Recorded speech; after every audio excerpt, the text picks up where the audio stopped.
to take a step all the way back to where you came from.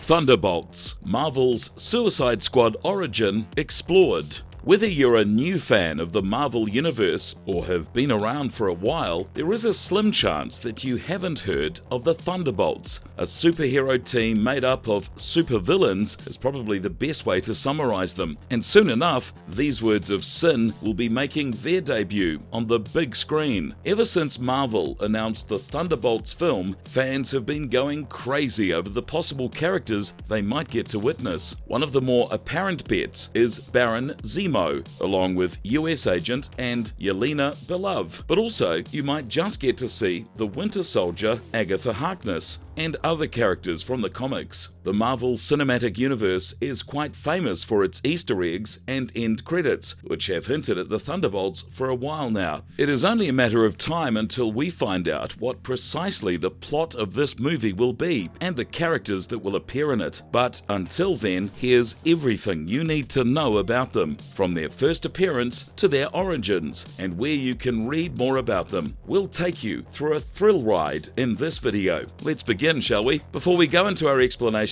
we have a very small request. If you like our content, please support us by subscribing to this channel. It's a small click for you, but for us, it means a lot. Thank you. Let's begin.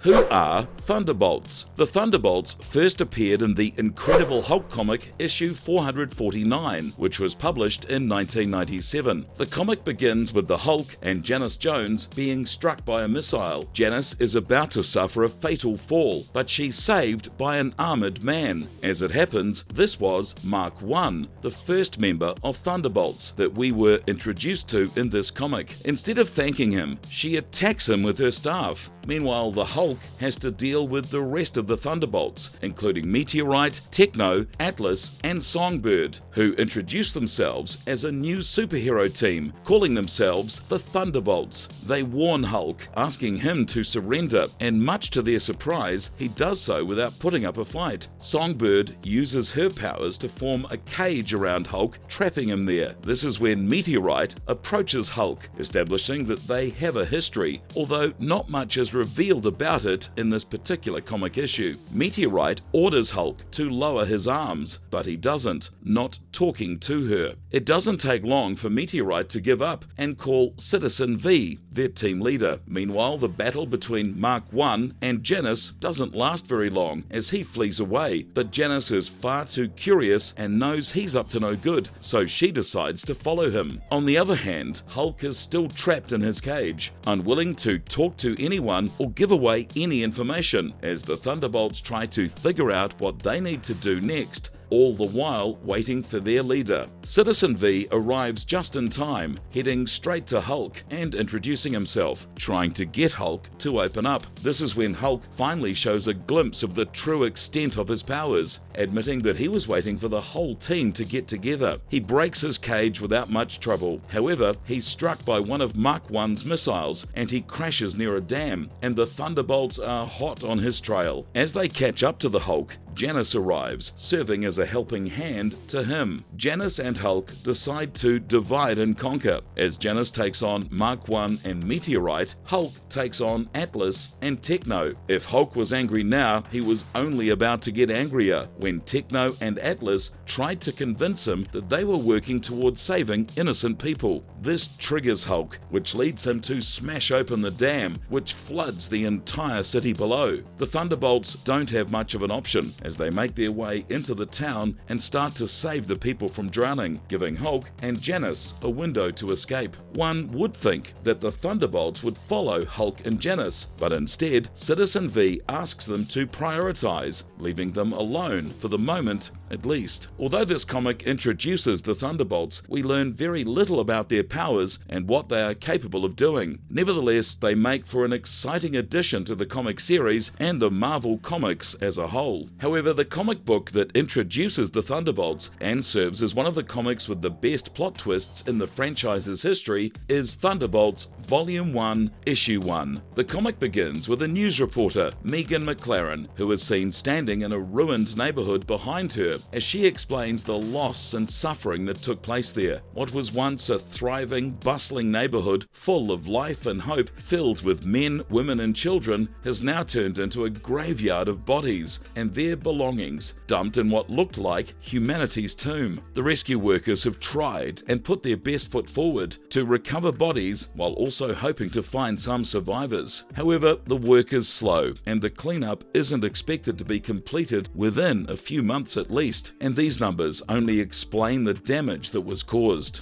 Meanwhile, a 15-year-old girl watches her city burn down and her parents crushed right in front of her eyes as she hides behind the walls, too scared to come out, afraid she might not make it alive. Once she finally finds the courage to come out of hiding, she's taken away by a masked stranger who uses chloroform to make her unconscious. Megan McLaren continues her newscast as she reports about the heroes who have sacrificed themselves and saved the world one last time. However, the threat continues to loom in the form of underground lava men and races that live beneath the crust of the Earth, maybe even extra-dimensional invaders. It turns out that Earth has lost its mightiest heroes, the protectors of the planet. Megan then mentions Masters of Evil, a virtual battalion of super criminals, most of whom are currently at large worldwide, including their leader, Baron Zemo. The Masters of Evil were strong enough to demolish the Avengers mansion once, and a newscast like this would only scare the people more. But according to Megan, the people are already scared and are fumbling for the answer to one simple question: who will save them? On the other panel of this comic, we see number 1 and number 14 talk to each other through comms, both of whom are part of the Rat Pack, which was essentially a pack of scavengers and thieves hired by Arnim Zola. They proudly retrieve several valuables from the ruins of New York, scavenging for anything that might be worth something in the black market. However, just as the Rat Pack gathers to count what they've collected, they are interrupted by Citizen V, the leader of the Thunderbolts, who frowns upon the pack for stealing and appropriating property that doesn't belong to them, and then goes on to make a citizen's arrest for the same. The Rat Pack are confident they can take him down, and that is when Citizen V reveals the most powerful weapon in his arsenal, the Thunderbolts. However, this doesn't deter the Rat Pack, as they begin shooting at the largest member of the Thunderbolts, Atlas, who doesn't feel a single thing. The Thunderbolts are quick to show off their strength. They are cocky because they know how robust they are compared to the Rat Pack. However, Citizen V stops them, demanding they focus on the battle ahead and show the Rat Pack what they're up against. As the battle ensues, Thunderbolts have the upper hand at the beginning, but the Rat Pack don't back down as they try to use a rocket launcher to try and hurt Atlas, who is still unbothered by their bullets. As the fighting continues, the news of this battle doesn't go unnoticed as the mayor's office is notified about it and how the Earth might have some new heroes protecting it this time around. Meanwhile, at the battle, Citizen V applauds the Rat Pack for putting up a good fight, but ultimately their efforts are pointless. Number 1 is the only one to remain out of the entire pack, and he knows he must complete his contract, so he launches a craft as the ground shudders. Citizen V sends Mark 1 and Songbird after the craft, and so they take flight. Mark 1 almost has a fatal accident, but Songbird is quick to protect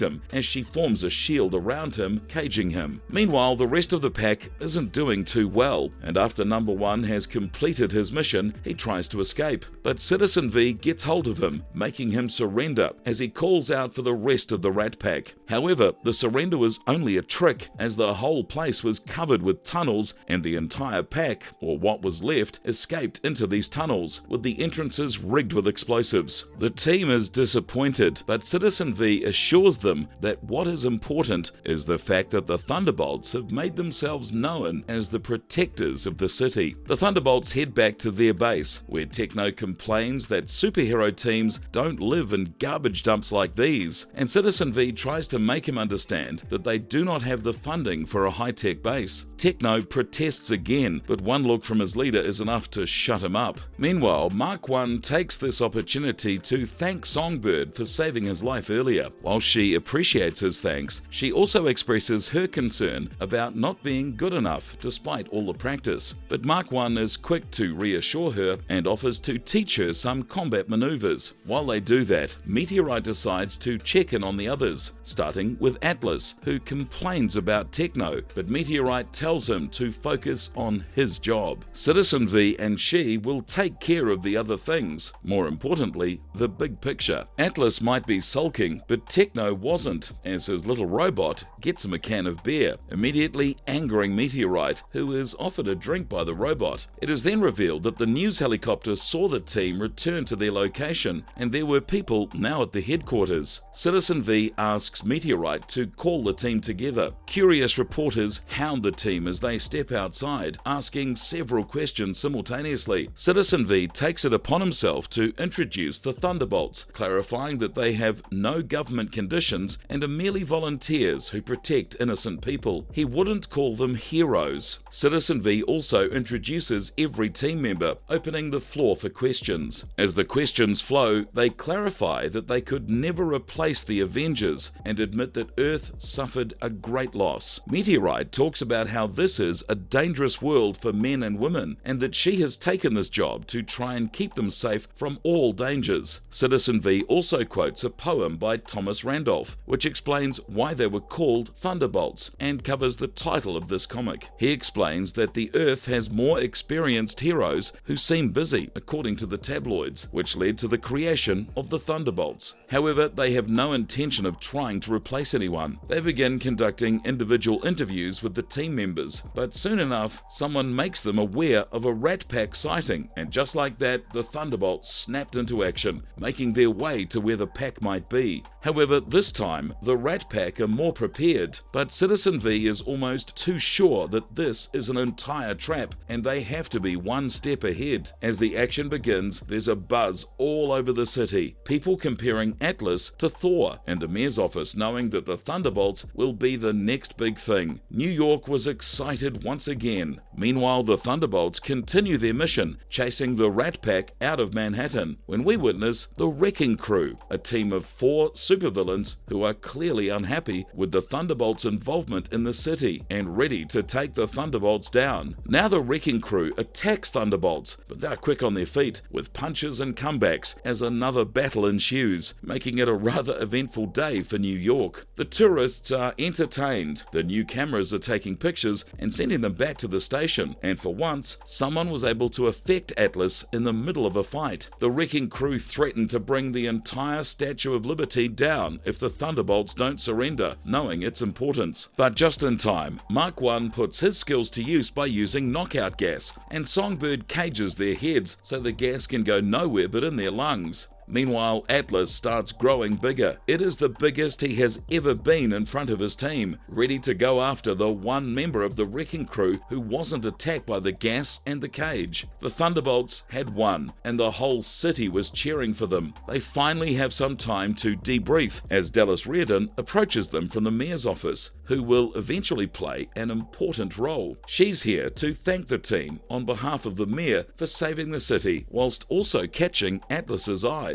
The whole city was in love with them, and in fact, even Spider-Man applauded how well they handled the Wrecking Crew. However, Natasha Romanoff didn't seem too thrilled about them. The Thunderbolts finally have some time alone as Citizen V removes his mask, showing his distorted face for the first time, shocking the rest. He then proceeds to put on an older mask, one with darker associations, the mask of Baron Zemo, the leader of Masters of Evil. He then turns around to face his team, using their other code names, which were Fixer, Beetle, Screaming Mimi, Goliath, and Moonstone, the official members of Masters of Evil.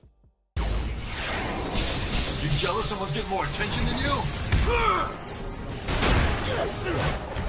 Everything we know about MCU's Thunderbolts movie. There has been a lot of buzz around the announcement of the Thunderbolts movie, and the fans have already begun with possible theories and plots after the little information that has been revealed to them so far. Of course, as of now, the biggest possibility is that the character Baron Zemo will appear in the upcoming film, because he is the leader of the Thunderbolts in the comics. He most recently appeared in the Falcon and the Winter Soldier, with a considerable amount of screen time and importance given to his character arc, which only furthers the fact that we will be seeing more of him in the Marvel Cinematic Universe, and what better place than the film where he could be one of the main characters. The other possibilities of who might be part of the Thunderbolts are characters like the US Agent, which seems like a safe bet since this character was recently added to the Thunderbolts in the comics, which should be a good enough indicator. There's also the fan favorite Yelena Belove, who made her way into the void left in the fans' hearts after the death of her sister Natasha Romanoff. Apart from her appearance in the Black Widow film, she also appeared in Hawkeye when she was hired to kill Clint Barton, and there's no doubt this is the beginning of her long-haul career in the Marvel franchise. The Thunderbolts could definitely use a Black Widow. Apart from these three prominent characters, there have been hints towards Agatha Harkness, Elektra, Winter Soldier, Ghost, and Abomination as possible appearances in the Thunderbolts movie. It would be a shame if we didn't mention Valentina Allegra de Fontaine, whose MCU appearance confused many fans. There is no doubt that she is creating a team, and some speculations do point towards Thunderbolts after her interaction with Yelena and the US Agent. Still, at this point, there's no telling since there are several villainous groups in Marvel. Although we know very little about the film, since the production won't start until 2023, it is safe to say that it will be taking references from the comics. We can only hope that the Thunderbolts comprise some of the best villains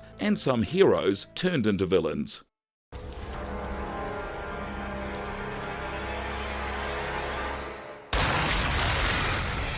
Thunderbolts in various forms of media. Since the fans have been hyped up about the Thunderbolts movie, it is essential that they have other forms of media to lean on until the release of this film. Those who have already read the comics know that apart from having comics dedicated to their team, they also appear in other comics, merging themselves into different storylines. For example, their first appearance took place in the Incredible Hulk comic. The original Thunderbolts appear in Lego Marvel's Avengers, consisting of Citizen V, Atlas, Jolt, Mark V, Meteorite, and Songbird. Thunderbolts have made their appearance on the screen, although only on television in Ultimate Spider-Man Web Warriors animated show, which was a loose depiction of Norman Osborn's Thunderbolts. Baron Helmet Zemo's Thunderbolts also appear in the Avengers Ultron Revolution animated show, consisting of Citizen V, Mark IV, Songbird, Atlas, Meteorite, and Techno. Marvel Animation produced Marvel Rising, based on characters from Marvel Comics, and features a musical group called Screaming Mimi and the Thunderbolts, led by Melissa Gold and consisting of Atlas, Jolt, and Moonstone lookalikes. Undoubtedly, the fans will have to wait a while before the Thunderbolts movie releases, but Marvel will make sure that it is worth the wait. The criminal group consists of some of the best characters from the franchise, some of which have already been introduced in the Marvel Cinematic Universe, which makes it all the more exciting. So until the release, sit back and relax, or read all the comic books possible. And if you liked our content, don't forget to leave a like and subscribe to us if you haven't already. Have a good one and be safe. Thanks everyone.